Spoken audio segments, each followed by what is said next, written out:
इसलिए शिव महापुराण की कथा कहती है तीन चीजें भगवान शंकर के साथ माता पार्वती का विवाह करते समय, भगवान शंकर के साथ विवाह करते समय भगवान हिमालय राज ने शंकर भगवान में तीन चीजें देखी है। तीन चीजें महाराज,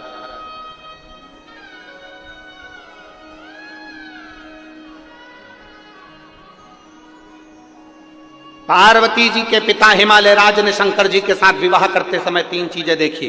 प्रत्येक घर के पिता को अपनी बेटी की शादी करते समय तीन चीजें देखना चाहिए। पहला, संपत्ति मत देखना, कुल देखना, अच्छा कुल है कि नहीं, इसके घर में कहीं लड़कियों के साथ बहुओं के साथ अत्याचार तो नहीं हो रहा है, इसके घर में बेटियों के साथ में अपशब्द तो नहीं बोले जा रहे। हिमालय राज ने पार्वती जी का विवाह करते समय तीन चीजें देखी थी। प्रत्येक घर का पिता बेटी की शादी करते समय तीन चीजें देखे। संपत्ति मत देखना, तुम्हारी बेटी के भाग्य में संपत्ति होगी तो वो ढेरों की संपत्ति बनवा देगी, और अगर भाग्य में नहीं होगी तो पेट्रोल पंप भी बिगवा देगी। उसका क्या? अगर संपत्ति देखोगे, चार चार पांच पांच गाड़ी देखकर लड़की की शादी कर दी, पेट्रोल पंप देखकर लड़की की शादी कर दी, दुकान देखकर लड़की की शादी कर दी, और मालूम पड़े वो धीरे धीरे धीरे धीरे लड़का ना जाने कौन से दोस्तों की संग बैठ गया, और मालूम पड़े एक बार शेयर मार्केट में बैठा, डब्बा गोल करके आ गया, पूरा पेट्रोल पंप, गाड़ी ने बंगला सब 2 मिनट में चले गया। इसलिए शास्त्र कहता है संपत्ति मत देखो, बेटी की शादी करने से पहले कुल देखिए। दूसरे नंबर पर बेटी की शादी करने वाले पिता को दूसरी चीज देखना चाहिए जो हिमालय राज ने देखा। चेहरा मत देखना, लड़के का चरित्र देखना कि वो बेटी के लायक है। मालूम पड़े हैंडसम, स्मार्ट। अब स्मार्ट तो फोन भी होता है, क्या करें? तो क्या फोन से शादी कर लोगे? स्मार्ट नहीं, स्मार्ट तो फोन भी होता है। हिमालय राज जी ने अपनी बेटी पार्वती का विवाह करने से पहले तीन चीजें देखी। पहला, उन्होंने संपत्ति नहीं देखी, कुल देखा। दूसरे नंबर पर उन्होंने चेहरा नहीं, अब आपको बोलना है, क्या देखा? चरित्र देखा। लड़का कहीं गलत पीने खाने में तो नहीं, व्यसन में तो नहीं, बेकार जगह तो नहीं जाता, कहीं और इसका संबंध तो नहीं। मालूम पड़े हमारी बेटी जिंदगी भर रोहे कि मालूम चेहरा तो अच्छा था, स्मार्टफोन जैसा था, नजर भी अच्छा आ रहा था, कभी कभी एप्पल जैसा भी था। पर बेटी को दुख हो तो क्या मतलब का वो एप्पल का फोन किस काम का जब तुम्हें चलाना ही नहीं आए? तो बोलो तो सही ईमानदारी से, क्या काम का? गांव का कोई व्यक्ति बेचारा फसल का काम करे ना, जो जमीन में खेती बाड़ी करे, उस व्यक्ति को कोई बहुत बड़ा एप्पल का फोन दे दे, नहीं तो वो तो जाके कह दे छोरा से मेरे को नहीं चाहिए, मेरे से चले ही नहीं, मारे तो कीपैड ला के दे दे, छोटा सा नंबर दबाऊं और बात हो जाए और बाद में बात खत्म। मेरे से तो बस इतना सा चले। अभी भी यहाँ पर कई माताएं ऐसी बैठी है, कई माताएं बैठी है जिसको बड़ा बड़ा फोन चलाना नहीं आता, तो छोटा सा फोन से काम चला। भले उसका लड़का 10,000 20,000 का चला है, पर वो तो वो 500-700 का चला है। बोल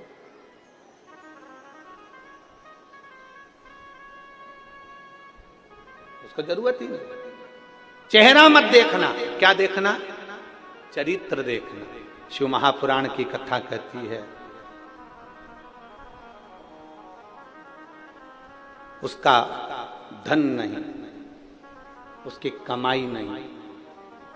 शिव महापुराण की बात कथा कहती है, तीसरे नंबर पर कहती है कि उसका धन वैभव सब अलग चीज है।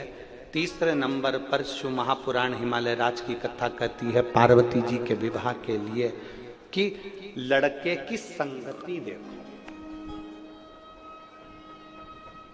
संग किसका है? ए मेरी परतवाड़ा की जीजी और जितने भारत भूमि के जितने भक्त शिव महापुराण की कथा को इस परतवाड़ा की धरी से श्रवण कर रहे हैं, इस भूमि से सुन रहे हैं, जो अपने आस्था चैनल पर, फेसबुक, यूट्यूब पर, मोबाइलों पर इस कथा को सुबह 9:30 बजे से 12:30 बजे तक सुन रहे हैं, उनसे निवेदन करेंगे तीन चीजों का स्मरण आपके जीवन में रहे। एक, धन मत देखो, कुल देख लो, दूसरा संपत्ति मत देखो, लड़के की संगति देख लो, और तीसरा चेहरा मत देखो, चरित्र देख लो, तो तुम्हारी लड़की कभी दुखी नहीं हो सकती, वो सुखी ही रहेगी, सुखी रहेगी।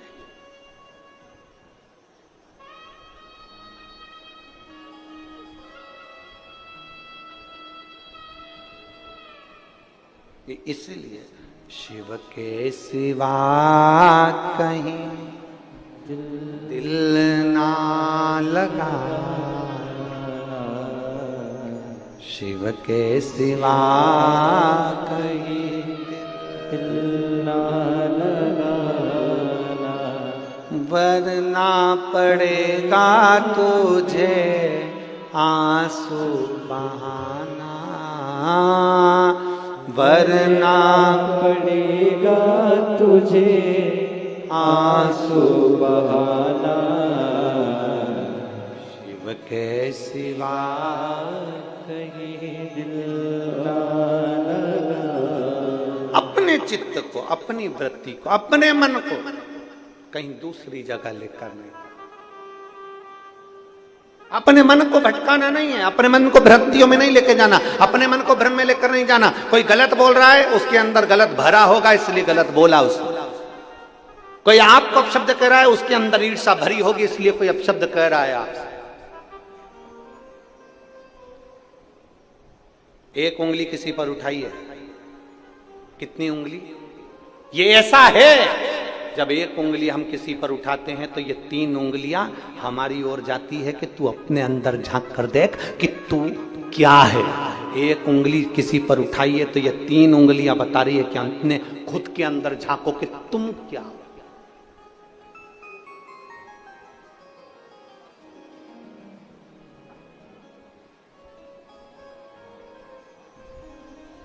सास बहू की गलतियां निकाले, बहुत निकाल, खूब निकाल।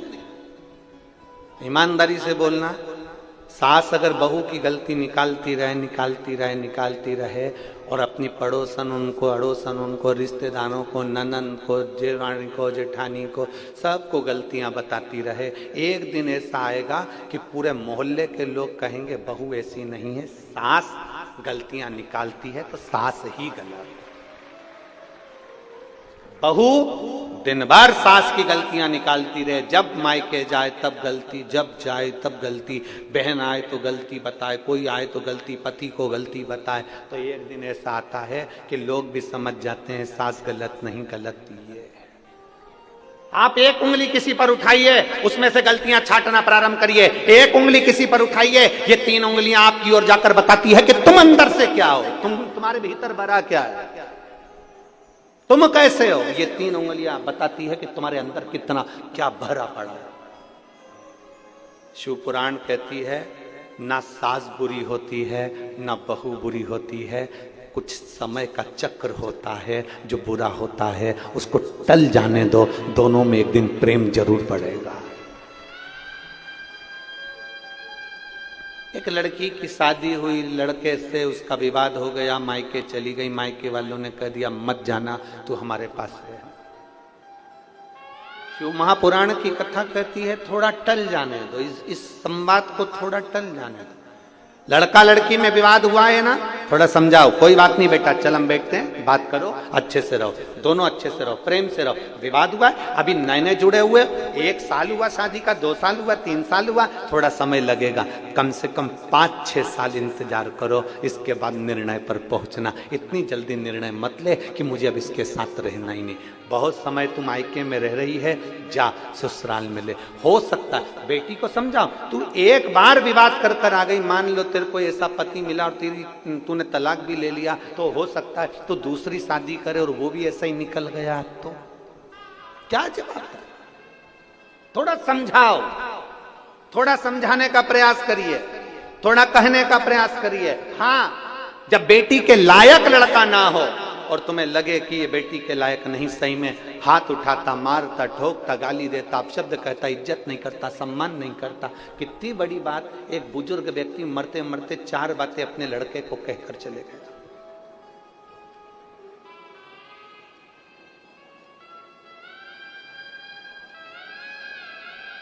एक बुजुर्ग व्यक्ति मरते मरते 4 बातें अपने लड़के को कहकर गया, और 4 बात परतवाड़ा के एक एक व्यक्ति के दिल में बैठना चाहिए।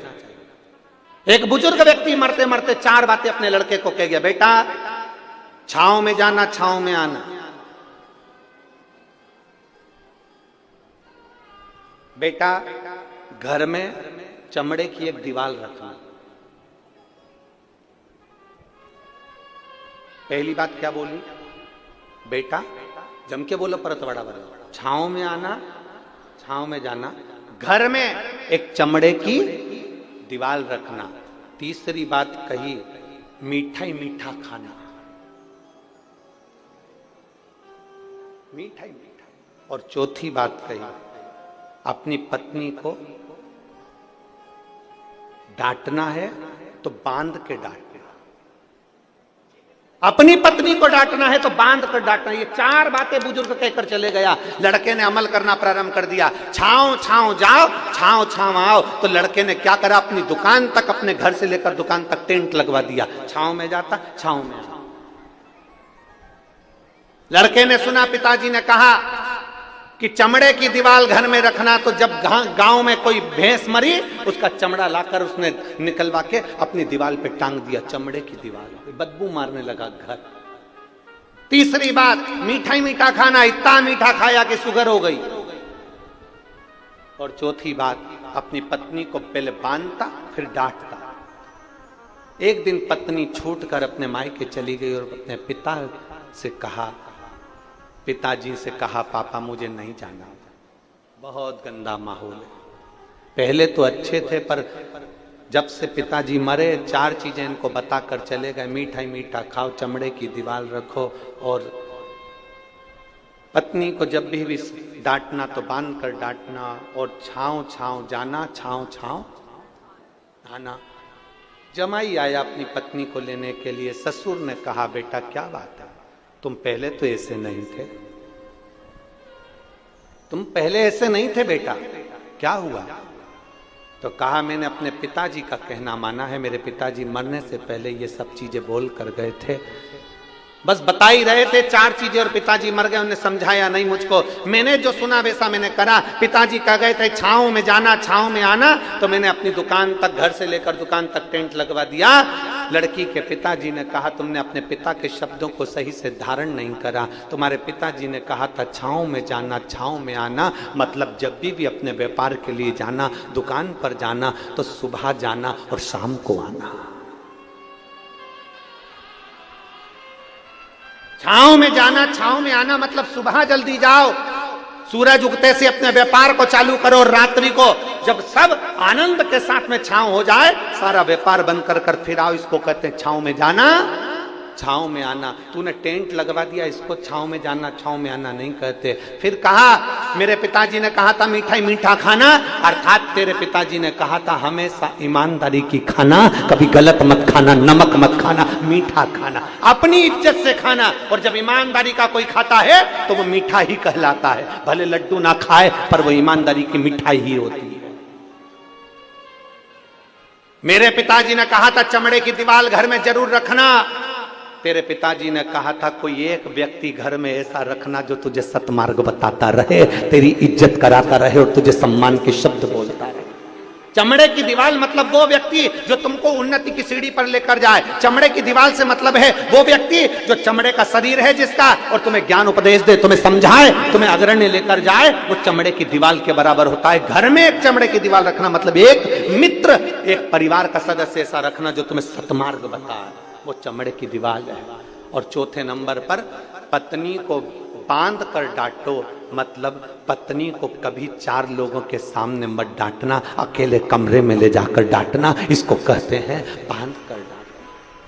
तू अपनी पत्नी की इज्जत क्यों गिरा रहा है? 4 दोस्तों के सामने पत्नी को अपशब्द कह दिया, रिश्तेदार आए तो उनके सामने अपशब्द कह दिया, नंदे आई तो उनके सामने अपशब्द कह दिया, नंदोई आए तो उनके सामने अपशब्द कह दिया, छोटे कई देवरानी खड़ी रहती है और पति आया और अपनी पत्नी को डांट दिया। 4 देवरानी के सामने उस जेठानी की क्या इज्जत होगी, उसका सम्मान क्या होगा? 4 दोस्तों की पत्नी के सामने आए और डांट दिया, उन 4 दोस्तों की पत्नी के सामने पत्नी की इज्जत क्या होगी? इसलिए उस ससुर ने, उस पिता ने कहा था कि पहले बांधना फिर डांटना। अर्थात अपनी पत्नी को कहीं 4 लोगों के सामने कुछ मत कहना, कहना तो कमरे में ले जाकर कहना। बस इतनी सी बात थी। उस व्यक्ति ने चरण पकड़ लिए, ससुर जी मैंने अपने पिता के शब्द को गलत सोच लिया था, मैंने अपने पिता के शब्द को गलत सोच लिया था। हम निवेदन करना चाहेंगे, दुनिया के कई लोग कथाओं को थोड़ा थोड़ा सा काट लेते हैं और उसको गलत तरह से पेश कर देते हैं। कभी बन सके गलत तरह से पेश करने से पहले उस कथा को पूरी सुनना, किसी और वाले महाराज ने बोला क्या था, उस कथा को पूरी निकालिए, सुनिए, इसके बाद आप कहिए कि कथा गलत है कि सही। कहने वाला कुछ भी कह दे, अपशब्द बोलने वाला अपशब्द कह दे। एक बहू ने कुछ कहा, सास ने गलत मतलब निकाल लिया। 4 तरह के लोग होते हैं, 4 तरह का मतलब निकालते हैं। पहले कथा को पूरा सुनो कि उस कथा का विस्तार वर्णन क्या करा गया, उस कथा में बोला क्या गया था, उस कथा में कहा क्या गया था। छोटी सी बात लोगों ने, जैसे लोग कह दिए बेलपत्री पर, अरे गुरुजी ने क्या कहा था, पहले मेहनत करो, अपनी पूरा परिश्रम करना, फिर एक बेलपत्र शहद की ले जाकर समर्पित करना देवाधिदेव महादेव को। लोगों ने आधा काटा, आधा छाटा, थोड़ा सा निकाला और प्रस्तुत कर दिया। उसको समझो, कहां से बोला गया है, कहां से लिया गया है, क्यों बोला गया है, किस लिए बोला गया है, उस प्रसंग को समझने की जरूरत है। उठाया, कह दिया, प्रस्तुत कर दिया ना। उस लड़के ने अपने पिता के 4 वचन को गलत सोच लिया था। टेंट लगवा दिया, मीठा ही मीठा खाया, शुगर हो गई, भैंस मर गई, चमड़ा लाकर दीवार पर टांग लिया, चमड़े की दीवार हो गई, और पत्नी का हाथ बांध कर डांटे। तो ये कहां की रीति है? पिता के शब्द को समझना जरूरी है, व्यक्ति के शब्द को समझना जरूरी है। घर में सास बोलती है, बहू को समझना जरूरी है, और बहू बोले तो सास को समझना जरूरी है। इतनी जल्दी निर्णय पर मत पहुंचना कि मुझे अब इसके साथ नहीं रहना। नहीं, साथ रहो और साथ रहकर उसको अच्छा करने का प्रयास करो कि मेरी जिंदगी इसी को ठीक करने में करना है। अब दूसरे को अच्छा करना है तो पहले क्या करना पड़ेगा? जम के बोलो जरा। बहू को अच्छा बनाना है तो सास को क्या करना पड़ेगा? बोलो बोलो, जम के बोलो री परतवाड़ा वाली जी। पहले क्या करना पड़ेगा? खुद को अच्छा बनना पड़ेगा।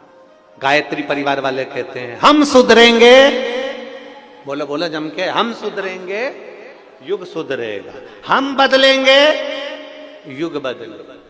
पहले बदलना किसको पड़ेगा? हमें अपने आप को। पहले सुधरना किसको पड़ेगा? हमें अपने आप को। जब हम ही नहीं सुधर रहे तो फिर दुनिया क्या सुधरे? हम ही नहीं सुधर रहे। एक पंडित जी प्रवचन में कह रहे थे 4 महीना चतुर्मास में बैंगन नहीं खाना चाहिए। पंडित जी प्रवचन में कह रहे थे 4 महीना चतुर्मास में बैंगन नहीं खाना चाहिए। पंडित जी घर गए, उनकी पत्नी ने मूंग की दाल बनाई। पति चिल्ला कर दौड़ा, मैं अभी परसों के दिन बैंगन लेकर आया था, तूने बैंगन नहीं बनाया। पत्नी बोली तुम्ही ने तो प्रवचन में कहा था कि चतुर्मास में 4 महीना बैंगन नहीं खाना चाहिए। पति माथा ठोक कर बोला चौकी की कथा को चूल्हे तक क्यों लाई? वो तो मैं प्रवचन में कह रहा था, तूने अपने आप में अमल कर लो। हम जो कहें पहले अपने आप में अमल करना चाहिए। हम जो बोले पहले अपने आप पर अमल करना चाहिए। हम बहू को कह रहे हैं बेटा ऐसा रहिए, बेटा ऐसा करिए। हम खुश हो रहे अपने जमाई को देखकर। यहां जितनी माताएं बैठी हैं सब अपने जमाई को देख के बड़ी खुश होती हैं। मेरा जमाई इतना बढ़िया, मेरी लड़की को रोज घुमाने ले जाता है। मेरा जमाई इतना बढ़िया, मेरी बेटी कह दे तो मायके लेकर आता है। और वही की वही जो तुम्हारा जमाई कर रहा है, वही की वही तुम्हारा छोरा तुम्हारी बहू के साथ करे तो क्यों बुरा लगे? फिर क्यों बुरा लगता? मेरा जमाई मेरी बेटी को मायके लेकर आता है, मेरा जमाई मेरी बेटी को रोज घुमाने ले जाता है, और तुम्हारी बहू को तुम्हारा बेटा रोज गाड़ी पे घुमाने ले जाए तो तुम्हारा मुंह भगोड़ा हो जाए। दूर के ढोल, अरे बोलो तो परथवाड़ा वालों, दूर के ढोल सुहावने। तुम्हारा जमाई बेटी को आइसक्रीम खिलाए तुम्हें अच्छा लगे, मेरा जमाई हीरा, और तुम्हारा बेटा तुम्हारी बहू को आइसक्रीम खिलाए तो जीरो। वो भी तो किसी का जमाई है, वो भी तो किसी की बेटी है। जब तुम्हें मेरा जमाई मेरी बेटी को जब घूमने जाए ना तब गाड़ी दिलाए, जब घूमने जाए वो क्या बोलते हैं, एयर रिंग दिलाए, एयर रिंग। जब घूमने जाए तब उसको अंगूठी दिलाए, और तुम्हारी बहू को तुम्हारा बेटा दिलाए तो बड़े खुश हुआ करो कि जैसे आज आपके जमाई की बात सुनकर आपको गर्व होता है, उसी तरह मेरी बहू के घर के लोगों को भी मेरे बेटे को देखकर गर्व होना चाहिए।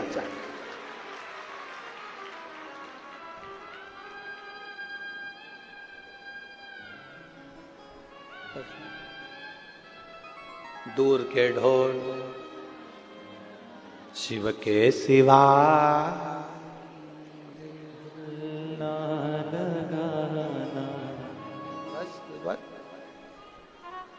दूसरा करे तो अच्छा, अपन करें तो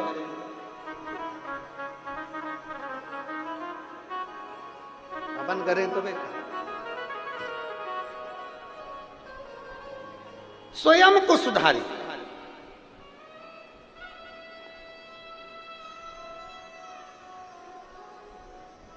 और जिस दिन हम स्वयं सुधर गए, हम सुधरेंगे।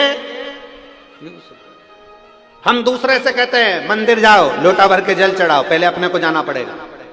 हमने दूसरे से कहा तेरे यहां ऐसा हो रहा है तो तू पशुपति व्रत कर, उसने पशुपति व्रत करे और उसका काम हो गया, और तूने पशुपति व्रत करे और नहीं हुआ। क्यों? क्योंकि तेरा विश्वास पक्का नहीं था। उसने तेरे वचन पर विश्वास करा और उसने काम किया और हो गया। एक पत्र है, देखिए,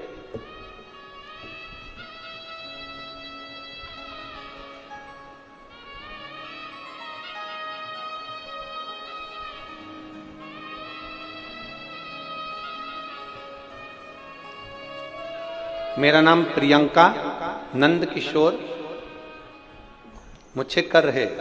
मैं आकोट जिला अकोला की रहने वाली हूँ। कहीं बैठी हो तो हाथ हिला सकती हैं, अगर कहीं बैठी हो तो हाथ हिला सकती हैं। मेरा नाम प्रियंका नंद किशोर मुच्छेकर है। मैं आकोट जिला अकोला की रहने वासी हूँ। कहीं बैठी हो तो अपना हाथ हिला सकती हैं। आकोट जिला अकोला की रहने वाली हूं। मेरा मोबाइल नंबर ये है। मैं 11 साल से नौकरी के लिए स्पर्धा परीक्षा दे रही थी, पर मेरा कहीं पर नहीं हुआ। फिर मैंने 11 साल एग्जाम देना का प्रयास किया। एग्जाम देने के बाद मेरा जब सिलेक्शन नहीं हुआ तो मैंने परीक्षा देना बंद कर दी। मैंने परीक्षा देना बंद करी क्योंकि मैं परीक्षा में फेल हो जाती। 2022 में मेरी मां ने मुझे शिव महापुराण की कथा टीवी पर सुनाई। कथा के बारे में बताया। मैंने बोला मां, ऐसा महाराजों तो ढेर सारी बातें बोलता रहता है, क्या होगा? मेरी मां ने कहा वो सियोर वाला महाराज कहता है कि हिम्मत मत हारना, एक बार फिर परीक्षा दे और फॉर्म भर। 11 साल परीक्षा देने के बाद में मैंने फॉर्म भरना बंद कर दिया, पढ़ना बंद कर दिया। तब आपकी कथा सुनकर मुझे बल आया। आप कहते हो हिम्मत मत हारना, महादेव तुम्हारा साथ देगा। एक बार नहीं 4 बार अगर परीक्षा देना है तो 5 बार दो और बाबा के ऊपर भरोसा रखो। मैंने अपनी माँ के कहने पर टीवी पर कथा सुनना प्रारंभ करी और फिर मैंने पशुपतिनाथ का व्रत किया। एक बार मेरा पशुपति व्रत पूरा हो गया, उसका कोई फल नहीं मिला।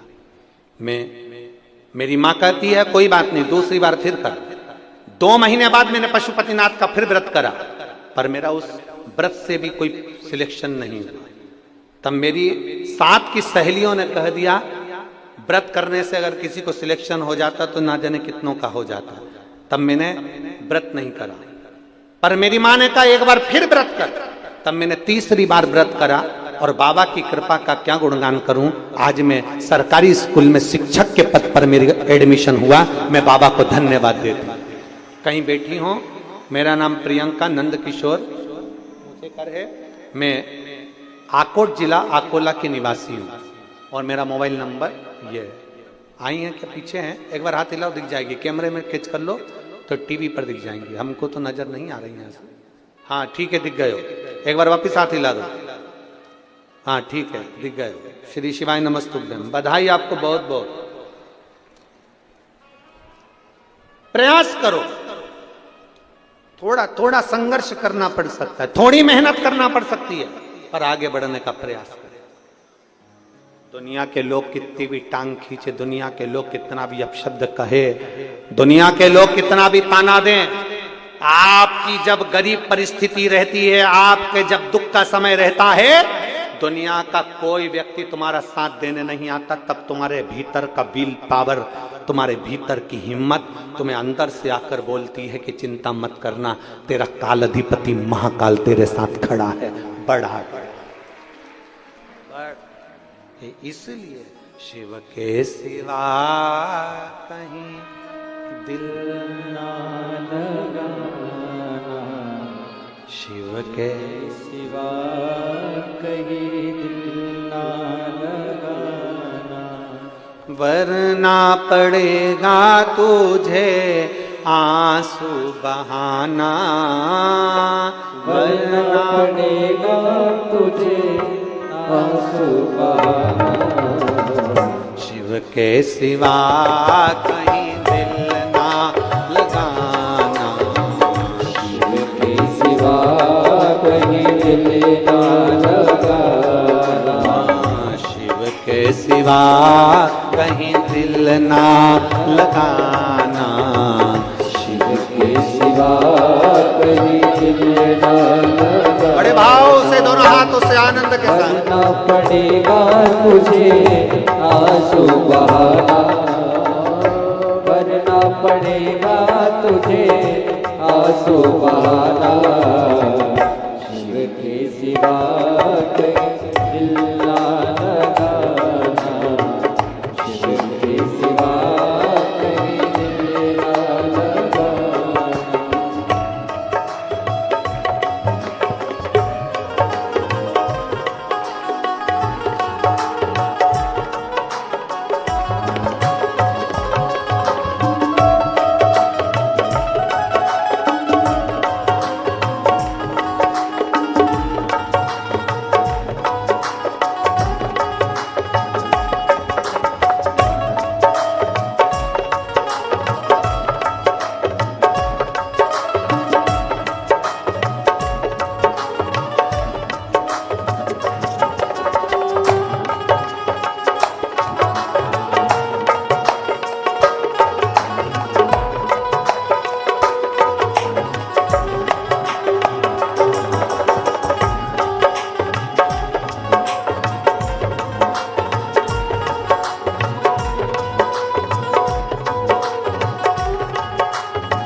गाने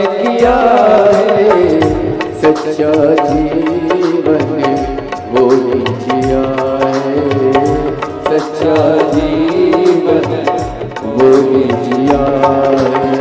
सुमिरन के बल से तुझे, सुमिरन के बल से तुझे मुक्ति न पाना, शिव के सिवा कहीं दिल न लगाना, शिव के सिवा कहीं दिल न लगाना। वरना पड़ेगा तुझे, वरना पड़ेगा तुझे आंसू बहाना, शिव के सिवा कहीं दिल न लगाना, शिव के सिवा कहीं दिल न लगाना।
गया अब समय कहाँ है, बाला बन गया आज जवाए, बाला बन गया आज जवाए, बीत गया अब समय कहाँ है, बीत गया अब समय कहाँ है।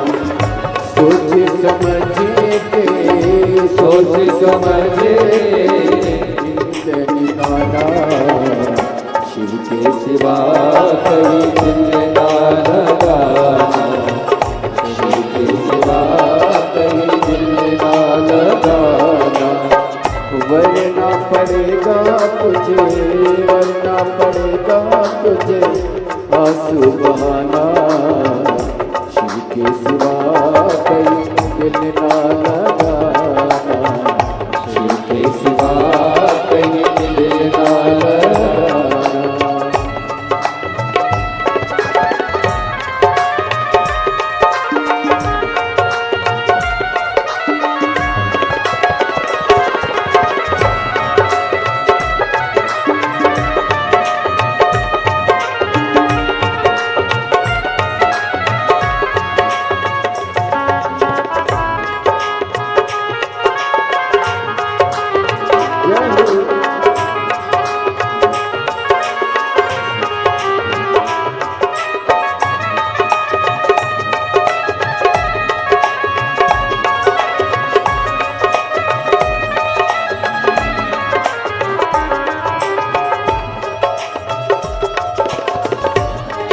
बड़े आनंद में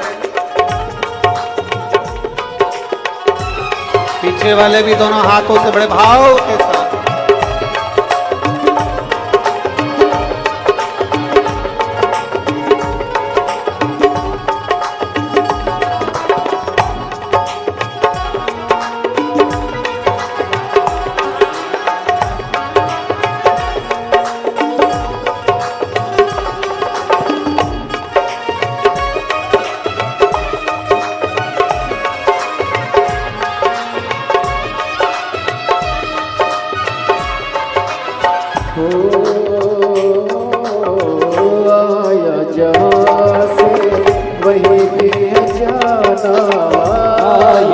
जहाँ से वही फिर जाना, वहाँ साथ जाना पैसा खजाना, वहाँ साथ जाना पैसा खजाना। आया जहाँ से वही फिर जाना, आया जहाँ से वही फिर जाना, वहाँ साथ जाना पैसा खजाना, वहाँ साथ जाना पैसा खजाना। पूछेगा तो क्या, पूछेगा तो क्या, करोगे बहाना, शिव के सिवा नहीं दिल ना लगाना, शिव के सिवा कहीं दिल ना लगाना। वरना पड़ेगा तुझे आंसू बहाना, वरना पड़ेगा तुझे आंसू बहाना, शिव के सिवा कहीं दिल ना लगाना, शिव के सिवा कहीं दिल ना लगाना, शिव के सिवा कहीं दिल ना लगाना, शिव के सिवा कहीं दिल ना लगाना। हार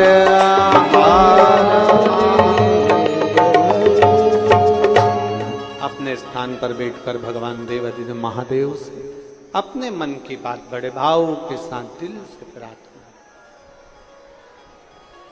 भाव से प्रार्थना करिए। जहां जगह मिले वहां बैठे, दिल से भाव से हृदय से शिव जी के नाम का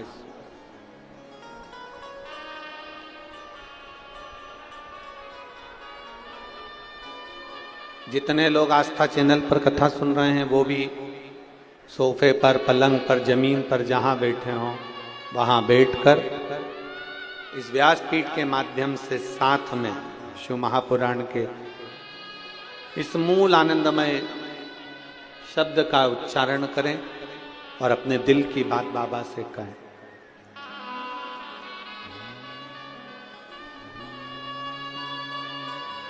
श्री शिवाय नमस्तु, श्री शिवाय नमस्तु, श्री शिवाय नमस्तु, श्री नमस्तु, श्री शिवाय नमस्तु। भोला सब दुख काटो हमारा, ओ भोला सब दुख काटो हमारा। शिव शंकर जपो तेरी माला, भोले बाबा जपो तेरी माला, भोला सब दुख काटो, ओ भोला सब दुख काटो हमारा। वेश है मंगल मंगलकारी, वेश है मंगल मंगलकारी, शमशान वासी हमारा, शमशान वासी हमारा, ओ भोला सब दुख काटो हमारा, ओ भोला सब दुख काटो हमारा। भगवान शिव का चरित्र कहता है, देवाधिदेव महादेव का संवाद करता है।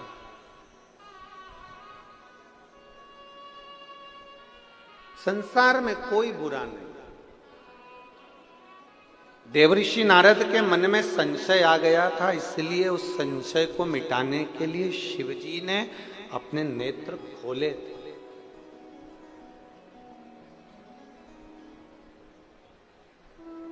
संशय को मिटाना। कभी कभी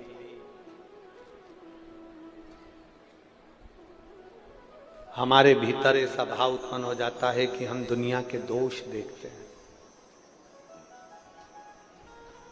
देवऋषि नारद ने भी देखा है।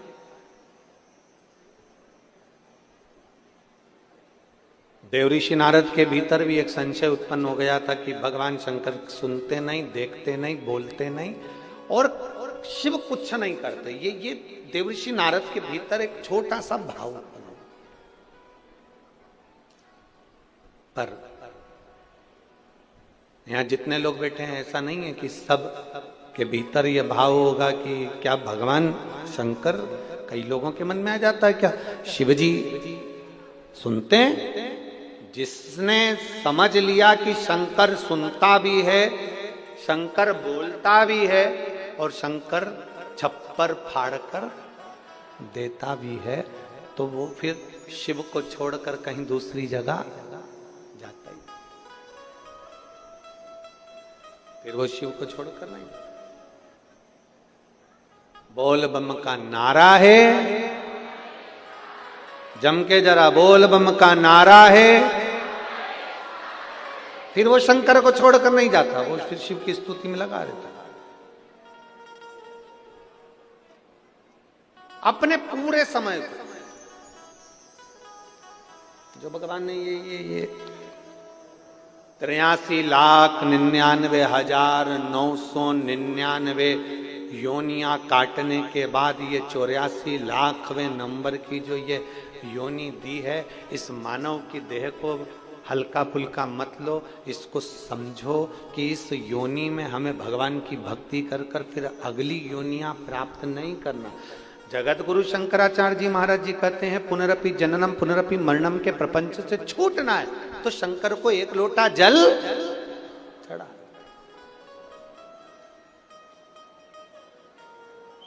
और यह मत सोचना कि बहुत बड़ा शिवालय मिले, बहुत बड़ा शंकर का मंदिर मिले, वहीं जाकर जल चढ़ाएंगे। ना ना ना, तुम्हारे घर के करीब में, तुम्हारे घर के पास में, तुम्हारे घर के नजदीक में जो शिवालय है वहां जाकर जल चढ़ा, वहां चले जाओ।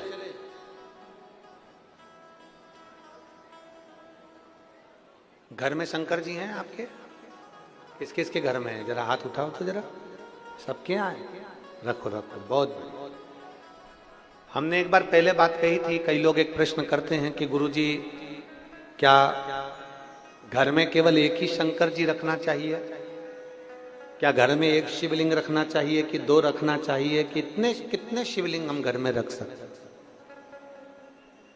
तब हमने शिव महापुराण के माध्यम से वर्णन किया था, तुम्हारे घर में एक शिवलिंग है, दो शिवलिंग है, तीन शिवलिंग है, चार शिवलिंग है, 5 शिवलिंग है, सब चलेगा।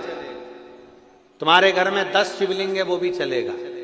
तुम्हारे घर में 11 शिवलिंग है, वो भी चलेगा। तुम्हारे घर में 12 शिवलिंग है, वो भी चलेगा। सारे देवी देवताओं की मूर्तियां 1 या 2 चल सकती है, पर शंकर का शिवलिंग तो अनगिनत तुम्हारे घर में रह सकता है। वो शंकर तुम्हारे घर में जितना है उसमें ये मत सोचना कि मेरे घर में एक है तो मैं एक ही रखूं, 2 है। हाँ, ये भी जरूरी है कि ज्यादा बढ़ाने की जरूरत नहीं, जान करके मत बढ़ा। तुम्हारे घर में है, सास के समय का है, तुम कहीं गई थी, ले आई थी, रखा है, ठीक है, सेवा कर रहे हो, ठीक है। अब कई लोग कहते हैं गुरुजी अगर शंकर भगवान का शिवलिंग है तो उसका रोज पूजन जरूरी है। हम कहते हैं अगर मान लो कहीं जाना है, कहीं जाना है और घर में शिवलिंग है तो उस पर एक बेलपत्र चढ़ाकर तुम 10 दिन के लिए भी चले जाओगे ना, तो भी मेरा शंकर कभी तुम्हारे ऊपर रुष्ट नहीं होगा। मेरा शिवजी कभी नहीं कहेगा कि तूने मेरे ऊपर जल नहीं चढ़ाया। वो प्रसन्न की प्रसन्न ही रहेगा, वो प्रसन्न की प्रसन्न ही रहेगा। उसकी प्रसन्नता कम नहीं होगी। वो प्रसन्नता का भाव उसके अंदर रहे। अब दुनिया के लोग कहते हैं कई बार कि शंकर जी गुस्सा कर देते हैं, अगर तुम ऐसा नहीं करोगे तो भगवान शंकर क्रोध कर देंगे। कई लोग कहते हैं तुमने पशुपति व्रत ऐसा कर दिया इसलिए शंकर जी ने क्रोध कर दिया। ना ना ना, तुमने क्रोध, शंकर भगवान अपने भक्त पर कभी क्रोध करते ही नहीं है। जैसे घर का दादा अपने पोते पर कभी क्रोध नहीं करता, थोड़ा बहुत अगर चिल्ला भी देगा ना तो बाद में उसको गोदी में बिठाकर अपनी जेब में से 5 रुपए निकाल के टॉफी का दे ही देता है, वो दे ही।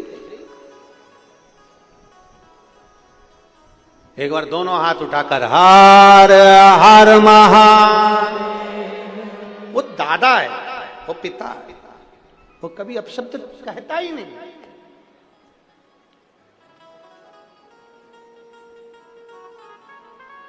ये मेरी जीजियों, अगर तुमको कोई ऐसी राय दे ना, तुमको ऐसा कोई समझाए कि ऐसा मत करना, शंकर जी गुस्सा कर जाएंगे।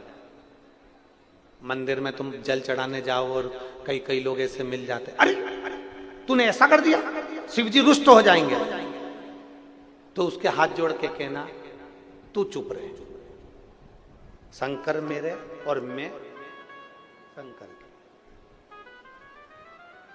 क्या किसको रोइए चादर तान के सोइए, हमें क्या करना। कई लोग शंकर भगवान रुष्ट हो जाएंगे, शिव जी रुष्ट हो जाएंगे, शंकर भगवान रुष्ट हो जाएंगे, शंकर भगवान को क्रोध आ जाएगा। ना, मां और बाप अपने बेटे से, अपने बच्चों से कितनी देर गुस्सा रह सकते हैं? बोलो बोलो, जम के बोलो। एक छोटा सा बच्चा है, माता पिता अपने बच्चे से कितनी देर गुस्सा रह सकते हैं? माता पिता अपने बच्चे से कितनी देर तक क्रोध में रह सकते हैं? कितना क्रोध करेंगे, कितना गुस्सा करेंगे? थोड़ी देर का क्रोध, थोड़ी देर का गुस्सा। मेरा देव अधिदेव महादेव तो बाहें फैलाकर खड़ा रहता है। जैसे आपको पहले कथा में कहा था, एक पिता के 2 पुत्र और दोनों पुत्र, एक पिता के 2 पुत्र और बड़ा पुत्र कह रहा है पापा मुझे तुम्हारे साथ में नहीं रहना, मुझे तुम्हारे साथ नहीं रहना, मुझे तुम्हारे साथ रहना ही नहीं है। और शंभु शरणे मांगू घड़ी रे, दुख काटो दया करे दर्शन आपो, शंभु शरण पड़ी मांगू घड़ी रे घड़ी, दुख काटो दया करे दर्शन आपो। एक पिता के 2 पुत्र हैं। बड़ा पुत्र कह रहा है मुझे तुम्हारे साथ नहीं रहना, मुझे मेरा जायदाद का हिस्सा दो, मुझे जाने दो। पिताजी ने प्रॉपर्टी के 3 हिस्से कर दिए, एक हिस्सा खुद का, दूसरा बड़े बेटे का, तीसरा छोटे बेटे का। जायदाद का हिस्सा लिया, बड़ा बेटा शहर चले गया और बड़ा बेटा शहर गया। और बड़ा बेटा जैसे शहर में जाता है उसके मित्र बन जाते हैं, जैसा हमने पहले कथा में कहा, ताली, थाली और प्याली। सब बर्बाद हो गया, बर्बाद होकर कुछ नहीं बचा। जब बर्बाद होकर कुछ नहीं बचा तो अपने घर को जाने को आतुर।